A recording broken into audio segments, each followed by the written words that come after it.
Sometimes the hardest part is deciding which way should I do this question, like this next one. We could take the powers to the stuff inside. I like to do the work in parentheses first most of the time. So I would do this first, the multiplying. And remember, when you multiply, you add. So 4 and -8 give me -4. Now my rule is to multiply, and I get +12, so I don't have to move anything.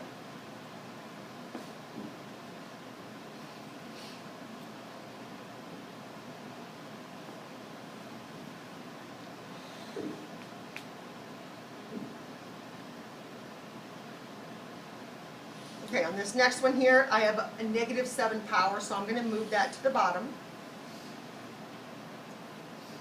My x to the 5th is going to stay where it is. It's not a negative power, so don't move it. I then would have an understood 1 in my numerator. And then when I put the x's together in the denominator, I'm multiplying, which means I'm going to add the powers. 7 plus 5.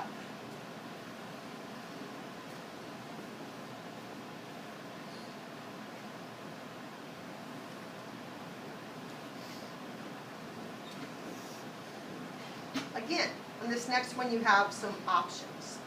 I would get rid of that -4 power on the outside first on this one.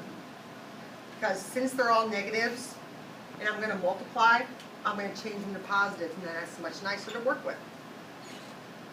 So -3 times -4 is +12. -6 times -4 is +24.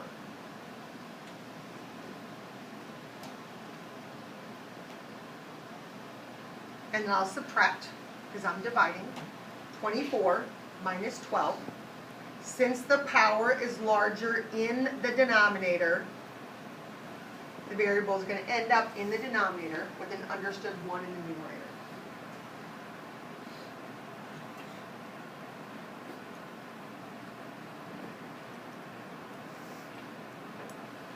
I just have a couple questions left. Just 2 questions left? Okay. Okay, I'm going to take this next one kind of the long way first, and I'm going to show you a trick, okay?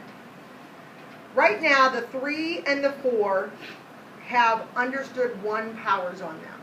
So if I use my rule that I multiply powers, I would get 3 to the -3 and 4 to the -3. So I'm taking my understood 1 times -3, my understood 1 times -3. Then, since my powers are negative, I would flip this. My 3 to the -3rd would come down here and become a positive power. And my 4 to the -3rd would go up and become a positive power. And then I would calculate those 64 over 27, which does not reduce.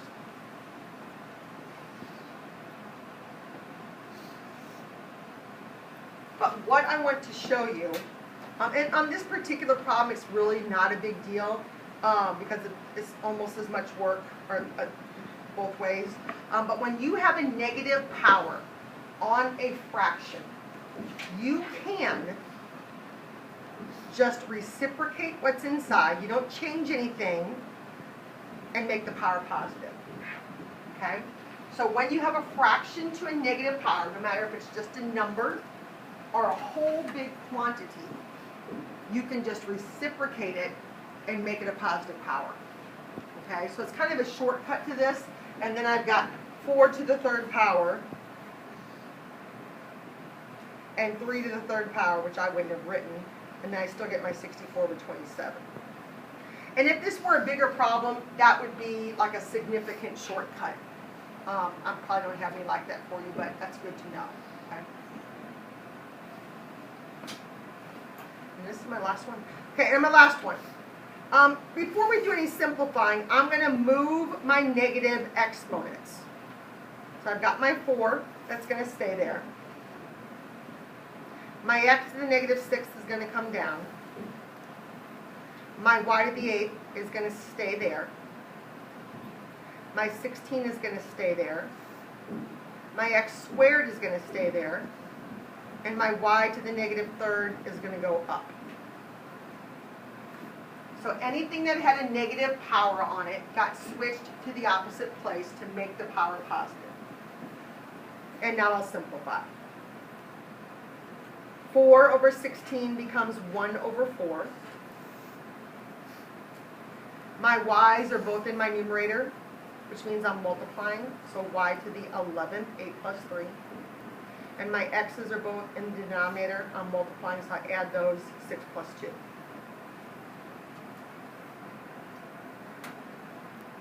And then that's my final answer.